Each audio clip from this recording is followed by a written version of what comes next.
turbo engine running. Absolute genius. Get this. Welcome. This is the show where we bring you Science. What that essentially means is discoveries, Advances. Questions. Research. technology. Unbelievable. Without further ado, This is The Naked Scientists. Hello, welcome to The Naked Scientists, where we bring you the biggest breakthroughs and talk to the major movers and shakers in the worlds of science, technology and medicine with me, Chris Smith. Today, on thin ice, we speak to the Cambridge scientists who've made it their mission to understand climate change in one of the world's most inhospitable regions, Antarctica. From Cambridge University's Institute of Continuing Education, this is The Naked Scientists.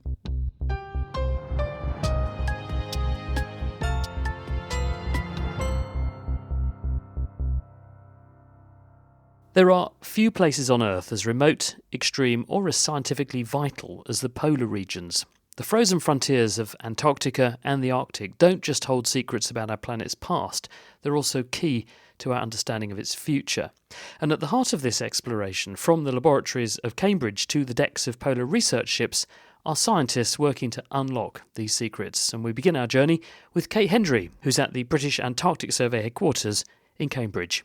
The overarching goal of the British Antarctic Survey is to provide the information that we need about how the polar regions are changing with current climate change. By polar regions, I'm not just talking about the Antarctic, but also the Arctic and mountainous regions where there are glaciers and smaller areas of ice. And these areas have a really important role on global climate as well. They can have feedback effects on the climate. So as the ice in the Arctic and the Antarctic shrink, that can actually cause the planet to warm up more.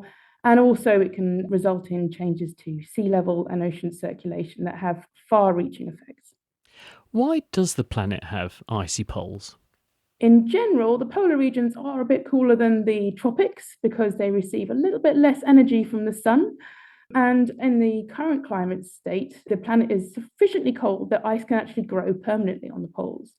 This has been the case for about 35 million years, when the first signs of a permanent ice sheet on Antarctica have been found in the geological record, but also for about 2 million years in the Northern Hemisphere as well. So what happened before 35 million years? Have we not always had ice down there? Well, there were definitely ice sheets around before, so the planet has been glaciated before, millions and millions of years ago, but most recently it's formed on Antarctica 35 million years ago. So there have been periods of Earth history where there haven't been any ice sheets at all, but not for a very long time. How far back, when we try and study Antarctica with that ice, one of the things we can do is to drill into it. What can we do in terms of going back in time? How far back can we see there? So ice cores are really valuable archives of past climate. And the idea is that as snow falls, the layers of snow build up and eventually turn into ice. And those layers of ice actually trap little bubbles of atmosphere within them. So as the ice builds up, a little bit like pages in a book, you can actually build up a history of the atmosphere through time. And that means that we've got a really amazing way of getting at past atmospheric carbon dioxide levels, for example, but also other climate active gases like methane or nitrous oxides. And currently we've got ice cores that go back almost a million years, but we're trying to get back a bit further. We're currently working on ice core records that are probably more like 1.5 million years. So that's sort of work in progress. The oldest ice we can get back to is a little bit older, probably more like 3 million years, but those ice core records are not continuous. And what do they unlock for us? Once we've got that amazing history, those pages of the history book, as you've put it, what can that actually tell us? Well, those ice core records are really the first indication we had that atmospheric carbon dioxide or CO2 levels actually do sort of naturally wobble up and down in a saw-like pattern. And those wobbles up and down in carbon dioxide levels in the atmosphere actually go hand in hand with temperature changes too. But what was more critical to realize sort of more recently than that is that those CO2 levels that we see in the archives are nothing like what we have today. So we've already surpassed natural CO2 levels in the atmosphere that go back at least a million years.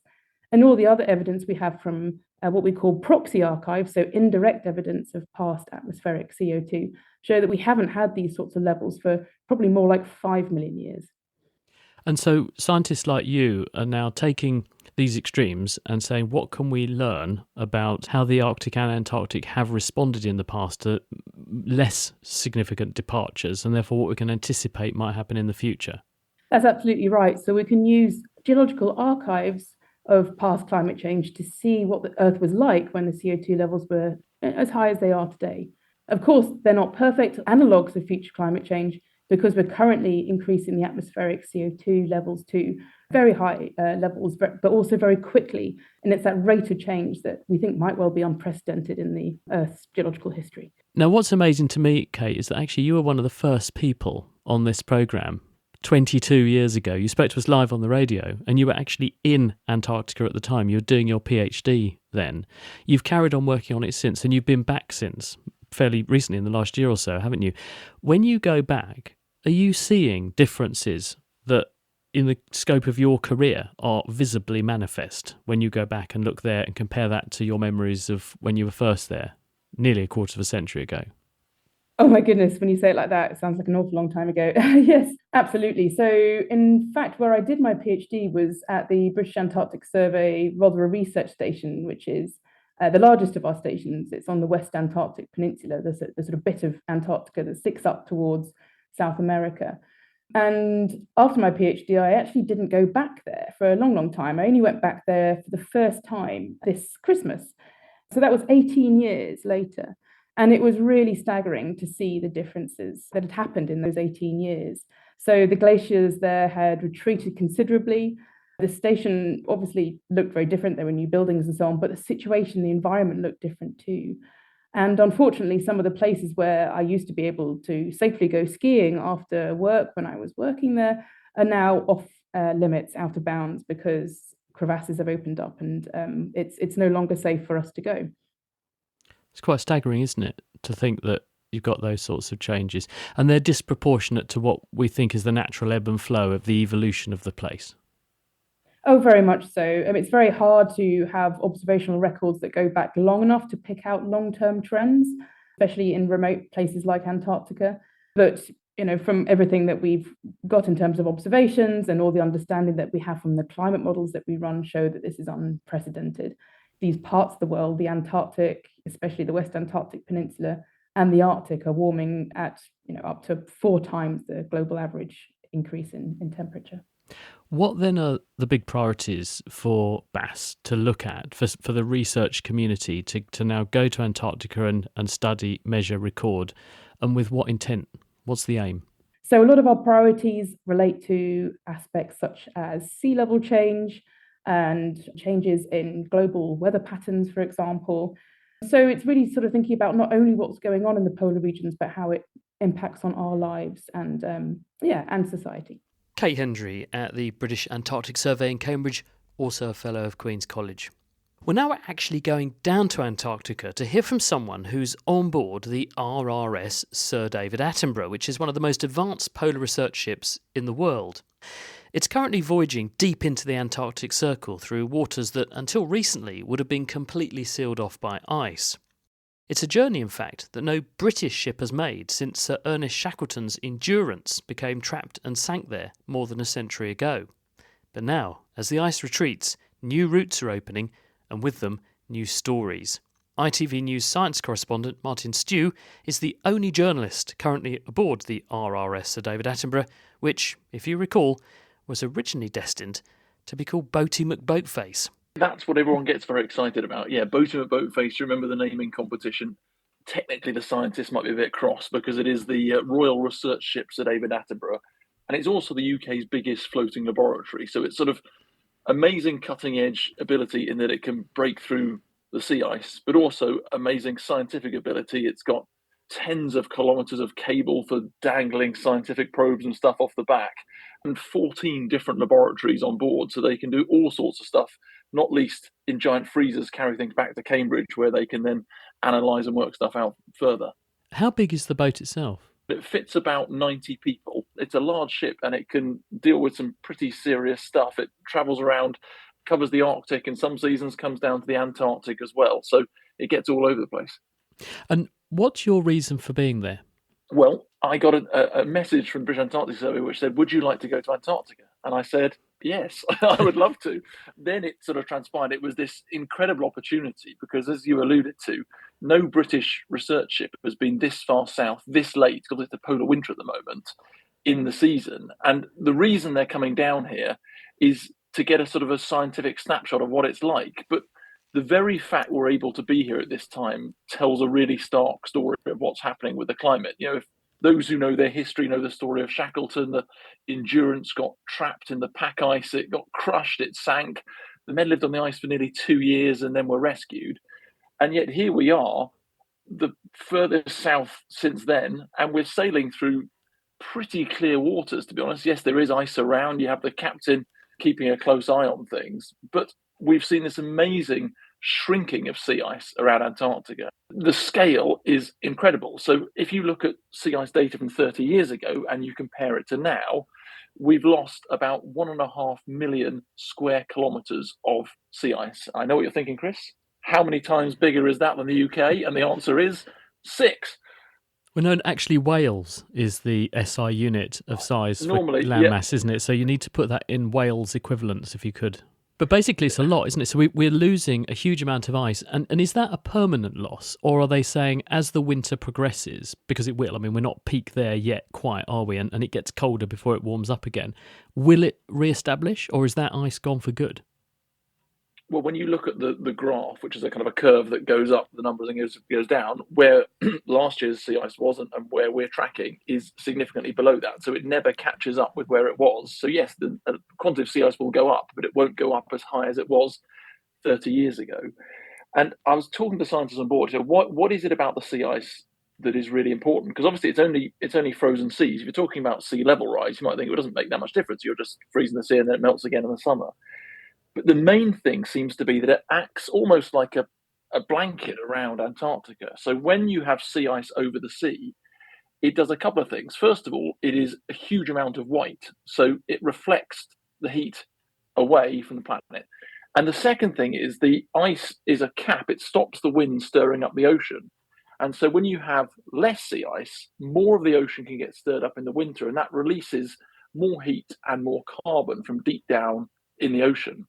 And then the final thing is that the sea ice acts as a buffer, almost protecting the glaciers which terminate in the sea from the sea. And what we're seeing on this mission particularly is sailing through uncharted waters, getting close up to these enormous ice cliff fronts, which are the front of these glaciers, where they have maybe thought they weren't particularly deep. As we're using this radar equipment mapping the bottom of the ocean, they're able to see that some of these go down about 200 meters, this huge cliff of ice going underneath the water. And that's really important because in the winter, obviously, air temperature will be below freezing, but the sea temperature isn't. So it means all that ocean front, all that glacier front that's in touch with the ocean, potentially is melting throughout the winter as well as the summer. What do the scientists make of this? I mean, obviously, it's through conversations with them that you're imparting this. Are they shocked? I mean, are they saying, I'm really worried now I've come here and seen this? Well, they obviously are looking at data the whole time, but to see it with their eyes, it has been pretty stark and reaffirming the models which they are creating. And it's worth saying because whenever we do climate stories on ITV, there's often pushback of people saying it's scaremongering and people flagging that Antarctica has gained ice mass over the last 2 years. I sort of put this to scientists, thought, well, yeah, where's this sit? And they said, look, you're right, it has in the last 2 years, but that may be an anomaly based on large amounts of snowfall. When you look over longer term, and long-term data is the most important thing in climate science, over 20 years, the trend is all that ice levels is going down. So this 2 years, yes, it has gone up. Maybe that will continue a little bit, but it seems to be a correctional blip.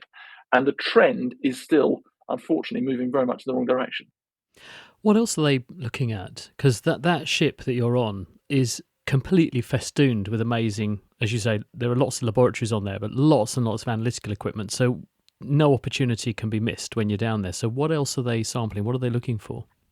Yeah, the other stuff they're looking at is they're doing core drilling into the seabed itself to see sort of what nutrients and what's in the seabed. And they're really interested in that nutrient mix because as these glaciers fall into the ocean, they potentially release lots of different nutrients, particularly iron, which is a really good driver of life in the ocean. And the other thing, anecdotally, we've seen when we're down here is a huge amount of whales. In one day, we counted 115 humpback whales. And sensational, beautiful wildlife. And they're a good kind of guide of the fact there must be a lot of krill and life in these oceans at the moment. And so it's an ongoing bit of work to see exactly what impact the melting ice is having on the ocean, whether that's a positive for some species, whether it's a negative for some. But they're trying to build this picture. So that's another thing. A lot of the analysis of that will be done when they take these samples back to Cambridge and they can run huge data sets and get a much clearer picture. ITV News science correspondent Martin Stew there, and we're all very jealous of the gig you got to go down there, Martin. The Naked Scientists podcast is produced in association with Spitfire, cost-effective voice, internet and IP engineering services for UK businesses. Find out how Spitfire can empower your company at spitfire.co.uk.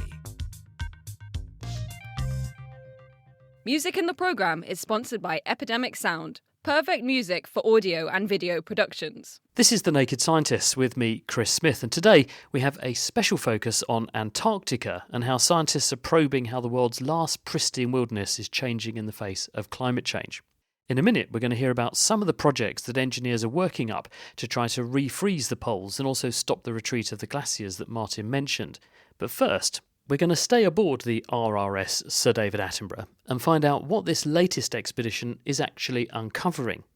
Mike Meredith is a leading oceanographer with the British Antarctic Survey, and he's spent decades studying these fragile waters and the changes that are unfolding there.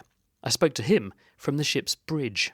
So this expedition is quite a unique opportunity. We come down here quite regularly to make measurements of the ocean and the ice and to better understand our interactions with the atmosphere, structure climate, and influence the ice sheet and therefore sea level rise. But what we find is that we typically come down here in the Antarctic summer.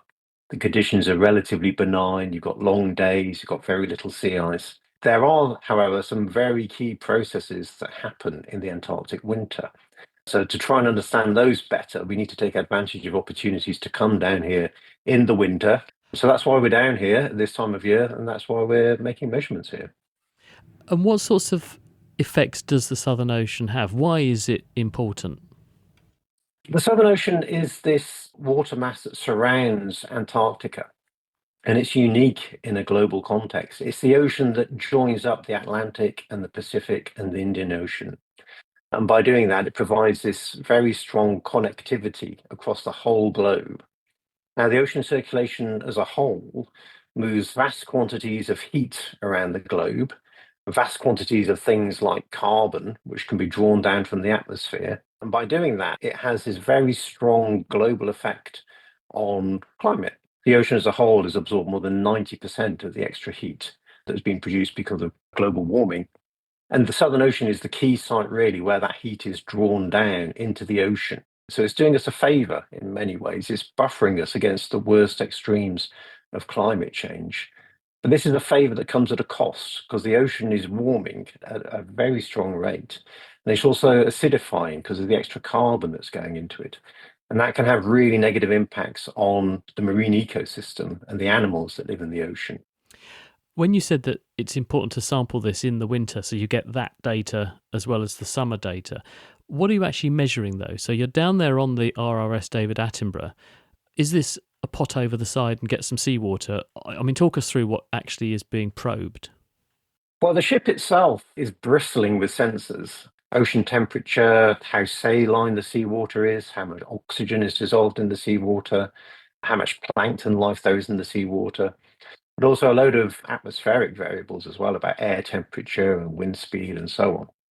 So wherever the ship goes is generating huge amounts of data automatically. But we do need to measure deeper down in the ocean as well. And for that, we would stop the ship, we would deploy instruments over the side that would be lowered down to just above the seabed. And as they go down through the water, they will record a whole load of oceanographic variables. In addition to that, there is the old tried and tested ways of lowering sampling bottles over the side of the ship and closing those bottles at depth and hauling the water back onto the ship to measure things like nutrient concentrations.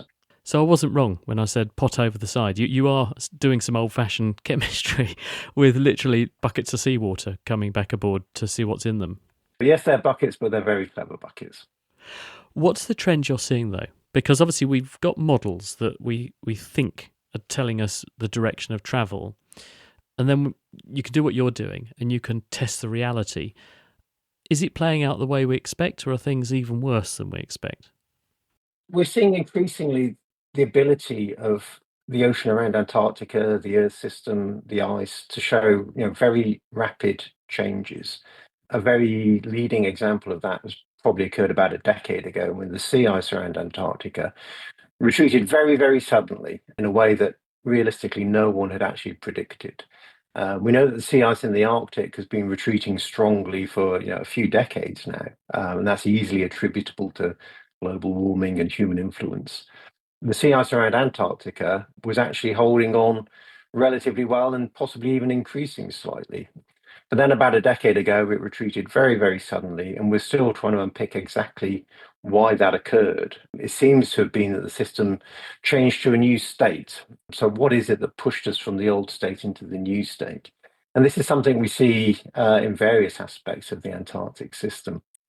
What are going to be the impacts of things like this? Because, for instance, glaciologists have been weighing, in inverted commas, Greenland for the best part of 20 years because we've got satellites that can measure the ice mass that's there. And we know it's losing a couple of 100 billion tonnes a year, don't we? Does that look similar down in Antarctica then, in terms of ice loss? And what might be the consequences of that? If Antarctica is denuded of its ice, what's going to be the impact? There's vastly more ice on Antarctica than there is on Greenland. But Antarctica is often thought of as being two ice sheets, so a West Antarctic ice sheet and an East Antarctic ice sheet. The East Antarctic ice sheet, if it all melted, sea levels would go up globally by something approaching 50 meters. It's a huge amount of ice there. The good news is that that's not going to happen, at least in my lifetime, though there are some signs of changes happening around the fringes of the ice sheet there. The West Antarctic ice sheet is the subject of a lot of concern and a lot of activity. In areas it's retreating very rapidly, it's showing signs of instability. And increasingly, there are things telling us that it's poised in a way that's unstable.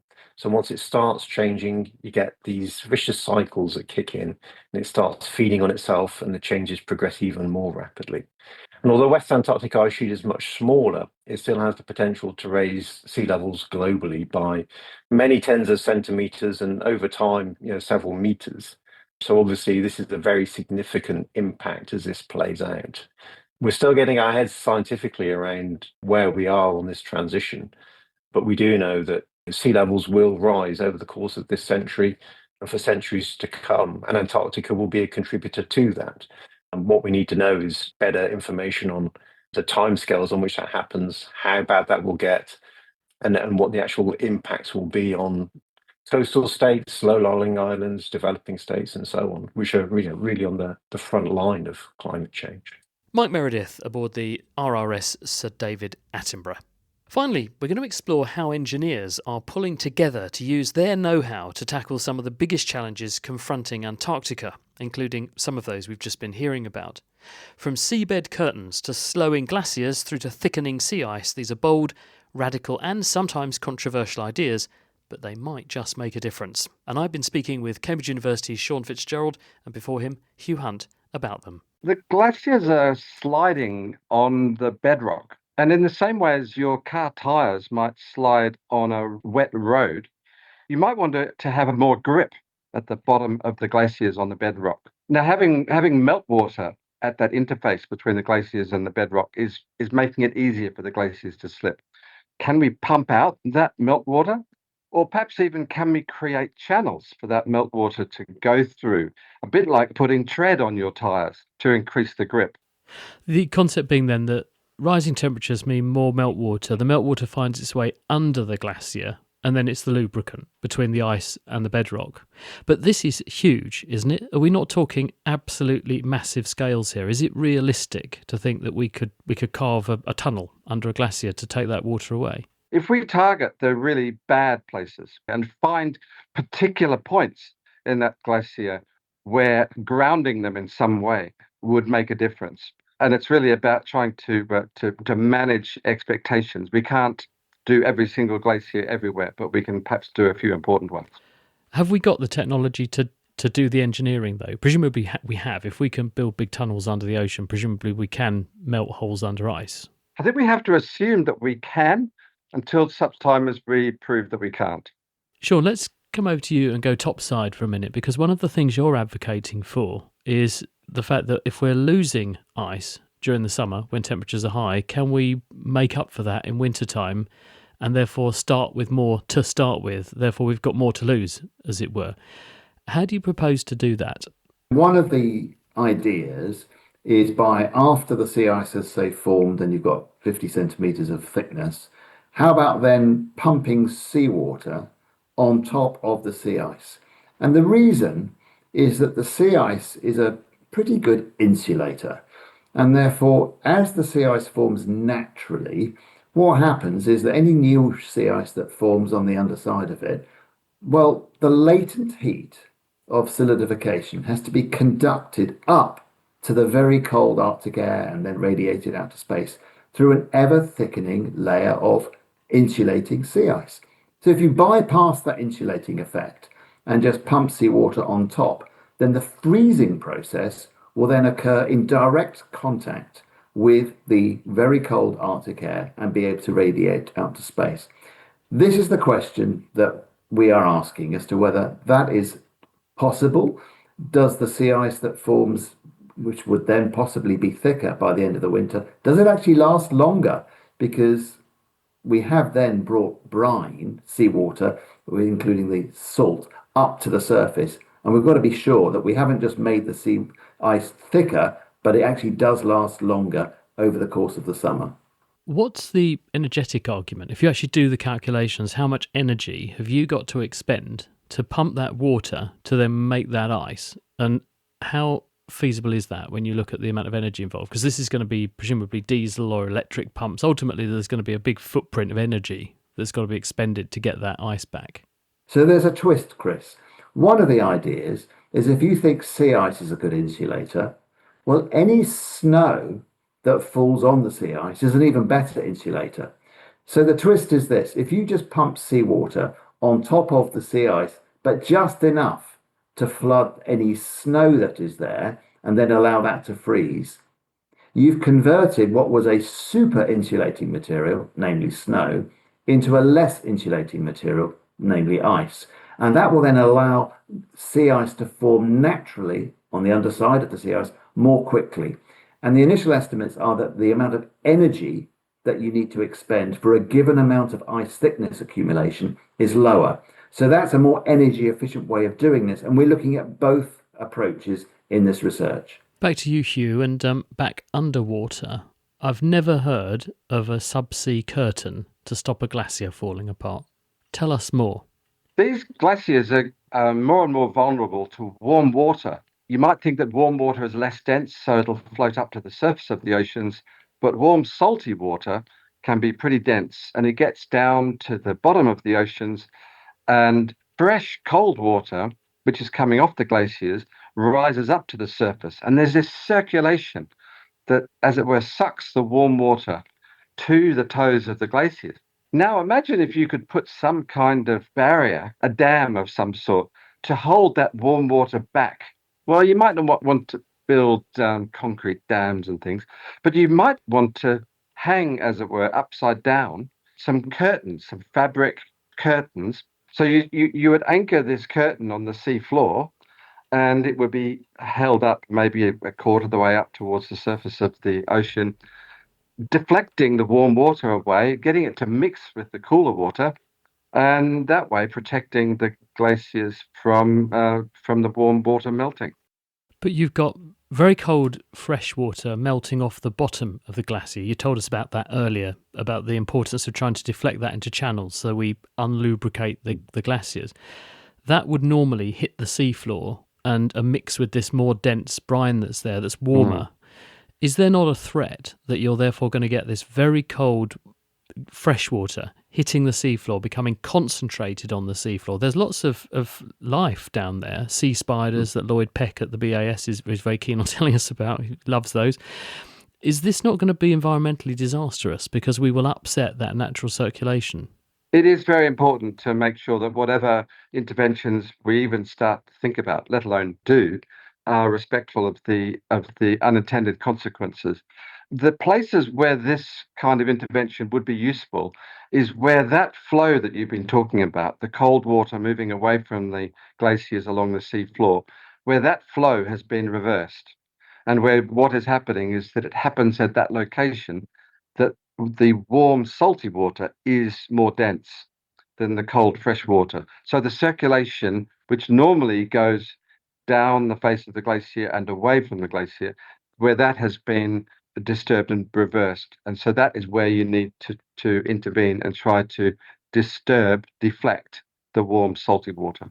This sounds also a bit like a materials science problem, because those curtains are presumably going to have to be pretty tough and pretty extensive to take the environment, but also take what will be quite a big force down on them by this very heavy, dense water that's trying to displace downwards.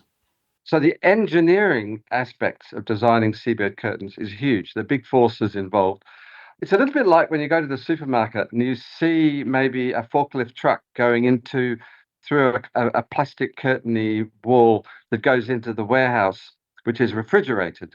Well, you can imagine that upside down, where these curtains might not be a fixed curtain, but might be made up of slats, which means that ships and icebergs and for that matter, fish and other things can get through the curtains. So subsea curtains, ice refreezing and tyre tread for glaciers, some of the imaginative solutions to save the poles that are being explored by engineers. Thanks to Sean Fitzgerald and Hugh Hunt. They're both at the University of Cambridge, and they're incidentally hosting an Arctic Repair Conference discussing some of these very solutions this week in Cambridge.